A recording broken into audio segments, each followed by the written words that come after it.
Hans Nichols. Where's Hans? There we go. Yes, thank you, Mr. President.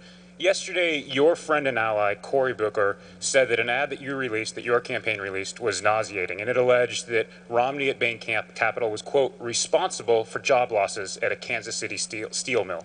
Is that your view, that Romney is personally responsible for those job losses? Will comments from Booker and your former auto czar, Steve Ratner, that have criticized some of these advertisements, call on you to pull back a little bit?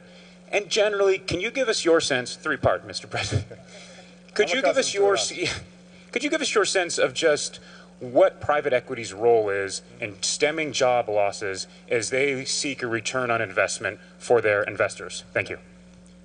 Well, first of all, I think Cory Booker is an outstanding mayor. He's doing great work in Newark and obviously helping to turn that city around.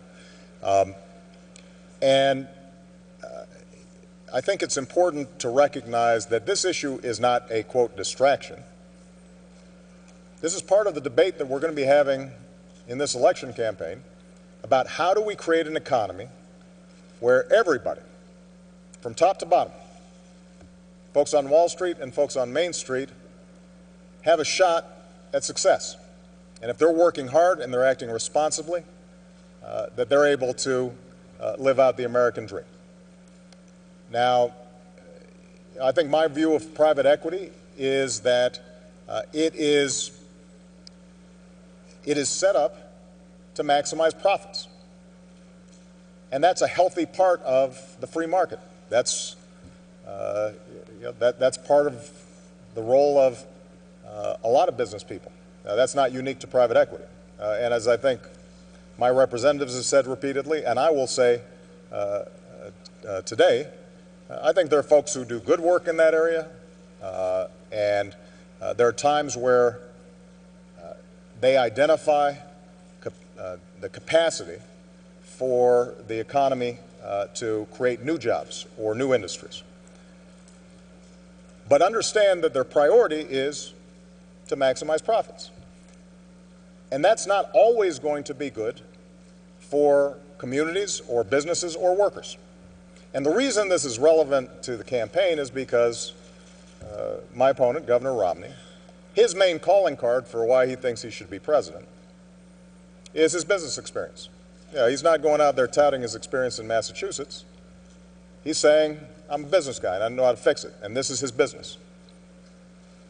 And when you're president, as opposed to the head of a private equity firm, then your job is not simply to maximize profits. Your job is to figure out how everybody in the country has a fair shot. Your job is to think about those workers who get laid off and how are we paying for their retraining. Your job is to think about how those communities can start creating new clusters so that they can attract new businesses.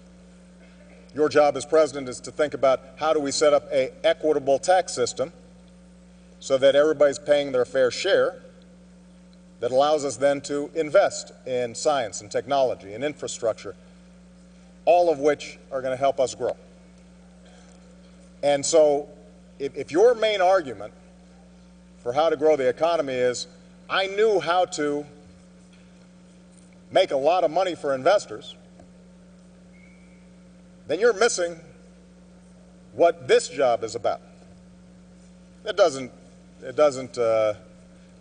mean you weren't good at private equity, but that's not what my job is as president. My job is to take into account everybody, not just some. My job is to make sure that the country is growing not just now, but 10 years from now and 20 years from now.